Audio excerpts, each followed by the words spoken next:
ചങ്കയണ്ണനറിഞ്ഞില്ല, അപ്പം മാഷുമറിഞ്ഞില്ല, ഉഴലും അന്തം കമ്മി വേദന, കൊടുങ്ങും പരിപ്പുവട വേദന. ജയരാജ തിയേറ്റേഴ്സിൻ്റെ ഏറ്റവും പുതിയ നാടകം പരിപ്പുവടയും കട്ടൻ ചായയും. പാർട്ടിയെ വീണ്ടും വെട്ടിലാക്കി ഇ പി ജയരാജൻ എന്നുള്ള ഏറ്റവും പ്രധാനപ്പെട്ട കാര്യം. ആത്മകഥയിലാണ് അദ്ദേഹത്തിന്റെ രൂക്ഷ വിമർശനം. എങ്ങനെയാണ് ഇവർക്ക് ഇതിന്റെ കോപ്പി കിട്ടിയത്?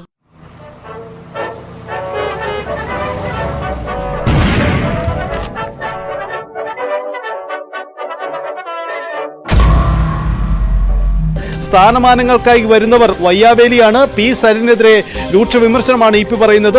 ഇത് തികച്ചും മാനിക്കുലേറ്റ് ചെയ്തിട്ടുള്ളതാണ്. അതായത് പി സരിൻ സ്ഥാനമാനങ്ങൾക്ക് വേണ്ടി പാർട്ടിയിലേക്ക് വരുന്നു. ഇത് തെരഞ്ഞെടുപ്പ് ദിവസം ബോധപൂർവം ആസൂത്രിതമായി നടത്തിയിട്ടുള്ള ഒരു പ്ലാനിംഗ് ആണ്. അതുകൊണ്ട് അത് ശരിയാകുമോ എന്നത് കാലം തെളിയിക്കണമെന്നതാണ്. ഇവർ വയ്യാവേലികളായി മാറുന്നു എന്നതാണ് ഇ പി ചൂണ്ടിക്കാട്ടുന്നത്. രാഷ്ട്രീയ താല്പര്യക്കാരുണ്ട്, അവര് പലരെയും ഉപയോഗിച്ചിട്ടുണ്ടാകുമെന്നാണ് ഇപ്പോൾ ഞാൻ കണക്കാക്കുന്നത്.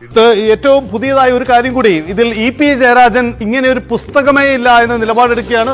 ഇങ്ങനൊരു വാക്ക്, ഇങ്ങനൊരു കാര്യങ്ങൾ ഇന്ന് നിങ്ങൾ പ്രസിദ്ധീകരിച്ച വാർത്തകളൊന്നും ഞാൻ എഴുതിയ പുസ്തകത്തിലില്ല. ഇ പി ജയരാജൻ ഈ വാർത്ത നിഷേധിക്കുകയാണ്. പുസ്തകം പൂർത്തിയായിട്ടില്ല, പുസ്തകം പ്രസിദ്ധീകരിക്കാൻ തയ്യാറായിട്ടില്ല, അതിന്റെ നടപടിക്രമങ്ങളിൽ മാത്രമാണ് എന്നതാണ് ഇ പിയുടെ വിശദീകരണം. ഈ വന്നിട്ടുള്ളതെല്ലാം പൂർണ്ണമായും വ്യാജമാണ്. ഇ പി ജയരാജന്റെ ആത്മകഥ വരാൻ പോകുന്നു എന്നുള്ളതാണ്. സർക്കാരിനും പാർട്ടിക്കുമെതിരെ രൂക്ഷ വിമർശനം ഇ പി ജയരാജന്റെ ആത്മകഥയിലുണ്ട് എന്ന സൂചനയാണ് ഇപ്പോൾ പുറത്തുവരുന്നത്. എത്രമാത്രം തെറ്റായിട്ടുള്ള കാര്യങ്ങളാ.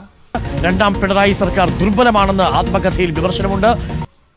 ഇന്ന് തെരഞ്ഞെടുപ്പ് ലക്ഷ്യം വെച്ചുകൊണ്ട് നടത്തിയിട്ടുള്ള ആസൂത്രിതമായൊരു നീക്കമാണ്. പാർട്ടി തന്നെ കേൾക്കാതെയാണ് കൺവീനർ സ്ഥാനത്ത് നിന്ന് നീക്കിയതെന്നും വൈദേകം റിസോർട്ട് നിർമ്മിച്ചത് നേതാക്കൾക്ക് വേണ്ടിയാണെന്നും ജാവദേക്കറുമായി നടന്നത് അപ്രതീക്ഷിത സന്ദർശനമായിരുന്നു, സ്ഥാനമാനങ്ങൾക്കായി വരുന്നവർ പാർട്ടിക്ക് വയ്യാവേലിയാകുന്നുവെന്നും വിമർശനമുണ്ട്. കട്ടൻ ചായയും പരിപ്പുവടയും എന്ന ആത്മകഥയിലാണ് ഇപ്പോൾ പാർട്ടിക്കെതിരായ ഇ പിയുടെ വിമർശനം.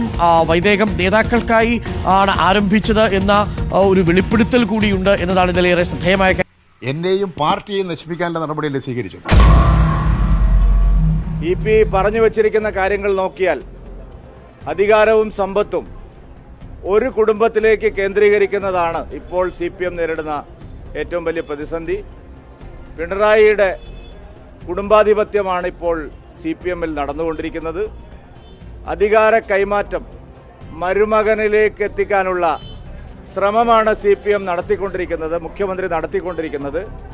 അതിനെതിരായിട്ടുള്ള വലിയ രോഷം ആ പാർട്ടിക്കകത്ത് അലയടിക്കുന്നു എന്നുള്ളതിൻ്റെ തെളിവാണ് ഇപ്പോഴത്തെ സംഭവ വികാസങ്ങൾ.